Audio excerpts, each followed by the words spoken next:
Okay, so I'm really happy to invite Marcy Cohen up next. I was looking at a bio of Marcy and reminded that if I have done half of the things that Marcy has done in her life, by the time I reach her age, I will be very, very satisfied. I have a lot of admiration for Marcy. She's worked as a researcher, a policy consultant, and an educator on issues such as gender and income equality, community health restructuring, and health system change.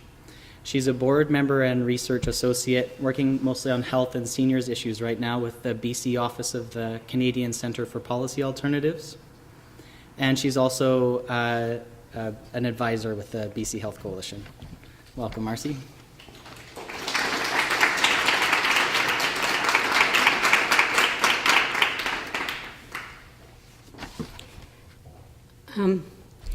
Yeah, I've been around for a while, and I have to say that just sitting here tonight, I learned something new because I realized that when I talk about the history of Medicare and the things I'm thinking of saying, it is very much from a settler's perspective, and I think about what I'm going to say in terms of the income inequality, but there's so much that I don't see. So I want to say that to start and to sort of say how much I appreciated what everyone else had to say here. And the other thing I was going to say is that for me, sock hops don't have a very good memory, because if you were around in the 50s, you knew that, and you guys I'm sure have all heard it, but you just couldn't stand up and dance with your girlfriends, or you just couldn't say, I'm going to groove with the music. You had to stand and wait for some guy to ask you to dance.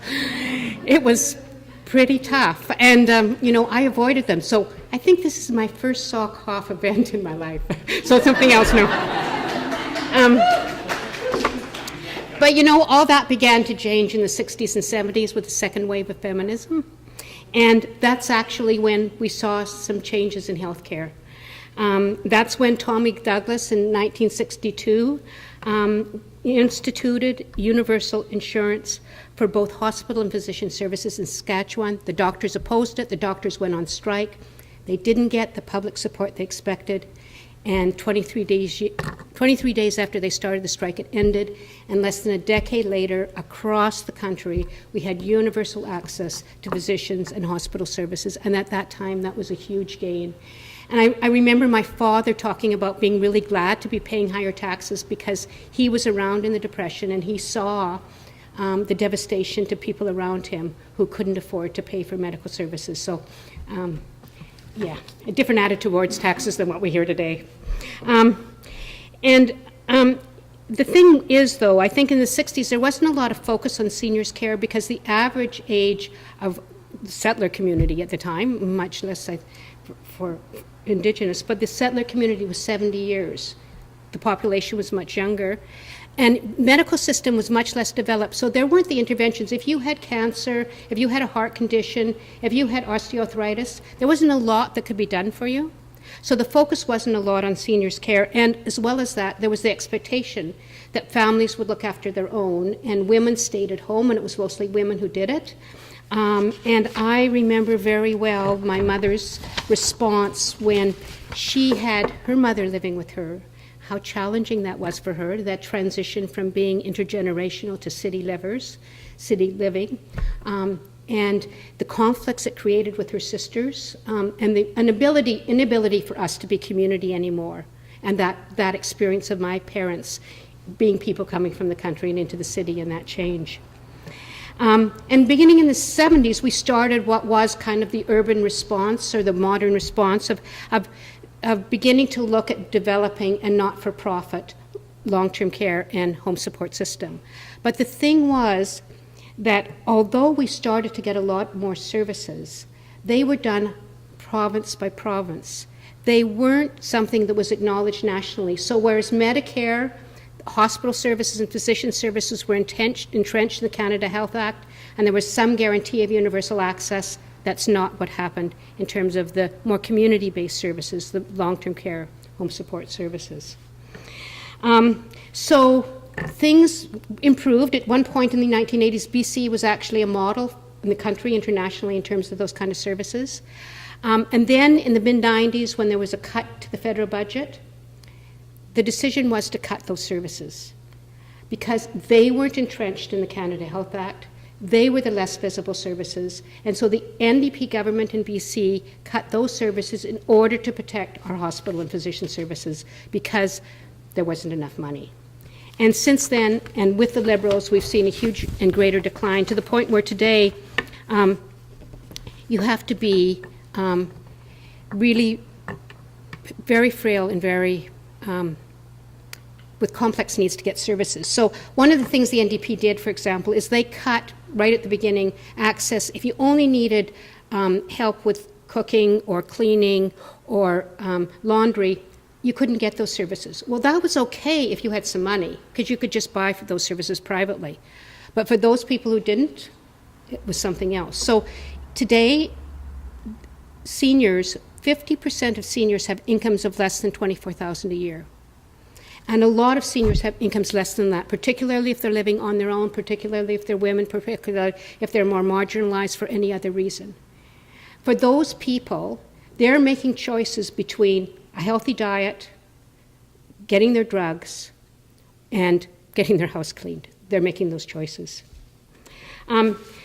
So I just want to give one example, some research that we just did about what this means in terms of people, particularly low-income people, not getting access to services. So we just did some research on home support, and we were talking to some nurses, and what they said is happening is that more and more older people are coming into hospitals, and those people haven't had a heart attack, they haven't broken a hip, they're just not coping. They may not be eating well, they may not be hydrated well, they're confused, they're kind of untogether.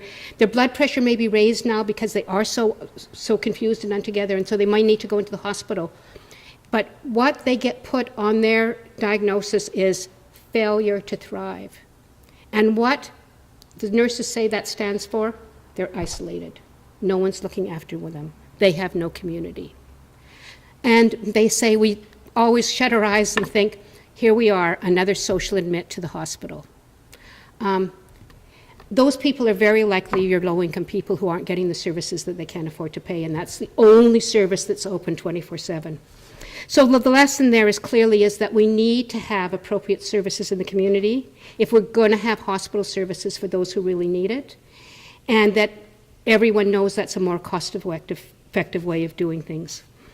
I'm just going to end with telling you the story about what I'm going through right now with my partner's mother, actually.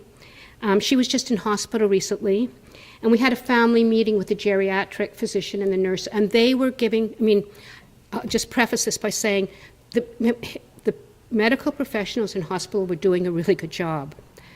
But in this family meeting, we were trying to think about what was going to happen when she came out of hospital. And we were thinking about her going into assisted living, and they said, no, her needs are too high.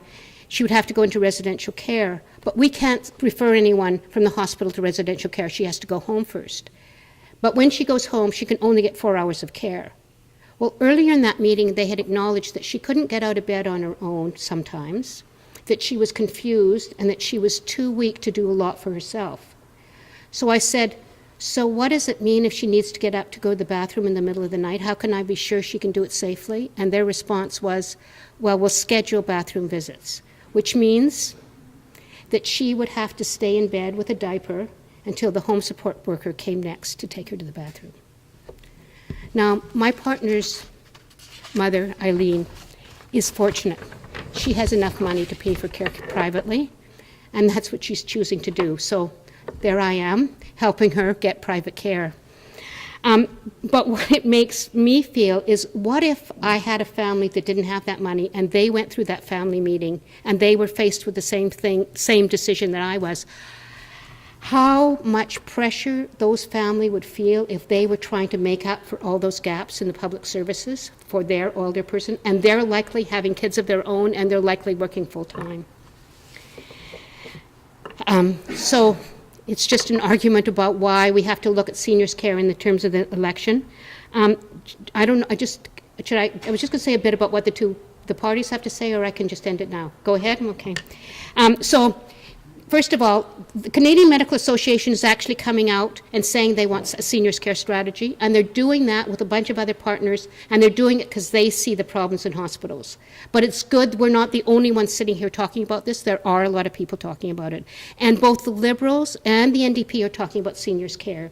And if you listen to the news in the last few days, the NDP is talking about $1.8 billion for home support, long-term care, and palliative care over the next 4 years, about an Alzheimer's research and national strategy.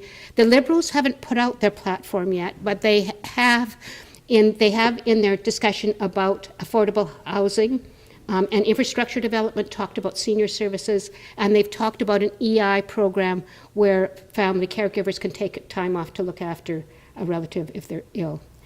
When I looked at the website for the Conservatives, all I could see was that they promised to ban kitty packs for cigarillos and other tobacco products.